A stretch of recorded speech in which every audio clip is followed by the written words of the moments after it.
Hello, beautiful people. Welcome back to our channel. We actually have two-in-one news to render. We're going to go through that very quickly, and it's all about the actualization of Biafra, Radio Biafra, and of course, what DSS got to say concerning Nnamdi Kanu's detention in their custody. Before we go into the news proper, I'd like you to subscribe to our channel if you haven't done so already by clicking on the red subscribe button. Beside it, you see bell notification icon. Please go ahead, click on it to get notified as soon as you update our channel on YouTube. One may be wondering, what's up with Radio Biafra? Well, as we speak, it looks like location has fully been discovered. Nigerians are wondering, so what really is the correlation? Well, you're going to find out in a moment.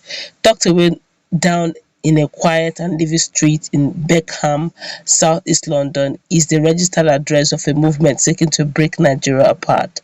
This suburban spot is the unlikely location for Radio Biafra, a network of internet-based radio stations broadcasting a separatist agenda back to listeners in Nigeria. Radio Biafra is operated by Nnamdi Kanu, a British citizen, leading the calls to revive the former Republic of Biafra through an organization he founded called the Indigenous People of Biafra, Ipob. The group was banned by the Nigerian government in 2017, and Kanu has been arrested several times on charges of treason and instigating violence. He was first arrested in October 2015 for treasonable felony, among other charges. He was released on bail in 2017 and fled to United Kingdom. Wow. A lot of Nigerians are wondering, okay, before now, everybody just assumes that Radio Biafra is somewhere, nobody really knows exactly where.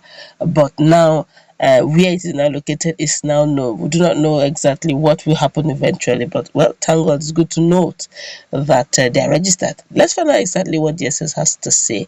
The Nigerian Department of State Services, DSS, has reportedly told the CNN that it was its duty to stop any activity that threatens to divide Nigeria in light of the separatist agitations currently championed by Nnamdi Kanu, leader of the Indigenous People of Biafra (IPOB), and Sunday Igbo of the Yoruba Nation. The secret police told CNN in a statement partly published by the Medium on Saturday that Nigeria is indissoluble, and indivisible, and that detection and prevention of crimes against the internal security of Nigeria remains part of their service to the nation.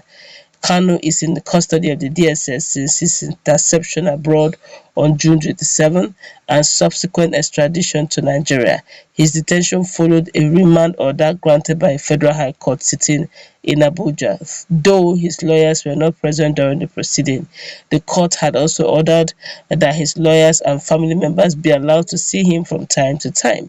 He's being prosecuted in court by the federal government on charges bordering on alleged treason. Kanu's main counsel, Ifeanyi Ejiofor, visited his client at the DSS facility on Thursday and expressed hope that he will be freed by court because he committed no crime.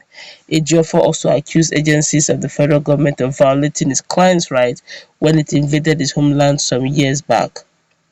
He posted on his social media page that a fundamental rights suit in that regard is also pending before the Umuahia High Court. It has also generated a lot of reactions. This is actually two-in-one. I was trying to be very quick about it, but let's quickly look at this very critically. For the case of Radio Biafra that was discovered, surprising though that people are now wondering what would the government do about it. Well, what one of the key things I noticed is the fact that they called it a registered movement, and there was another. One thing is quite clear: they are fully registered. That's one. Two, as in registered in London, and the second one is the fact that the main mention of the fact that he founded IPOB. Okay, he founded this current movement, but the name IPOB has been in existence.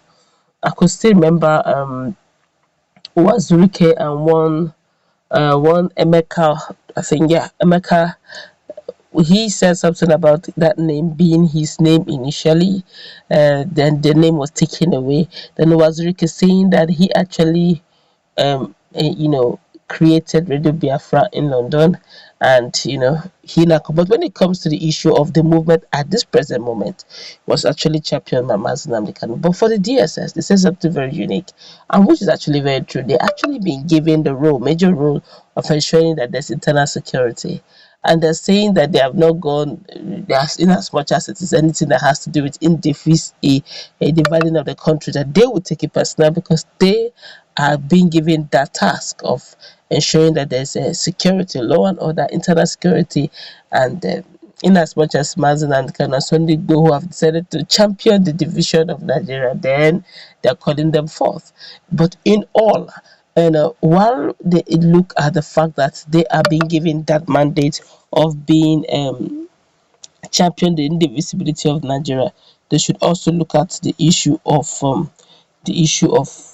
the agitations as well, because it's actually within the context of Nigerian constitution that agitators are not criminals, which means you're free to agitate, you're free to express your anger if you're disgruntled, but in a lawful manner, in a protest, yes, in as much as there are no lives or no loss of lives or properties, well, yes, but when it becomes violent, then technically speaking, you're calling for the security situations in Nigeria or security agencies in Nigeria to look into the matter.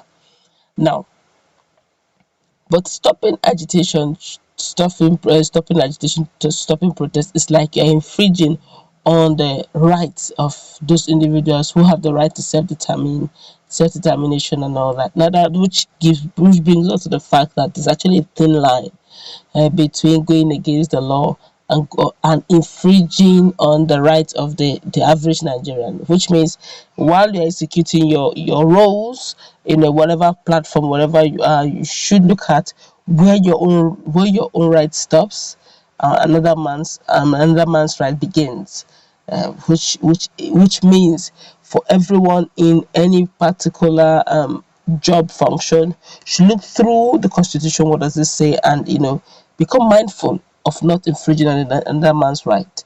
Okay, but in all, if you want to look at it from the angle of the DSS, they've been given the mandate to ensure that Nigeria remains indivisible.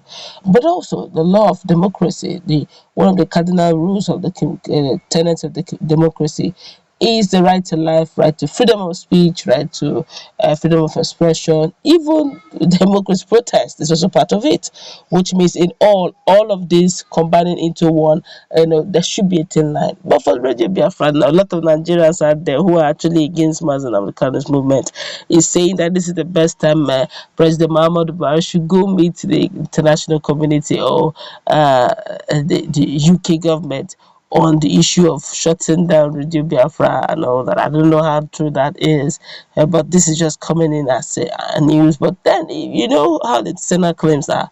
If it's registered and duly so, they may actually allow it to fly. Let's put in that conversation, please.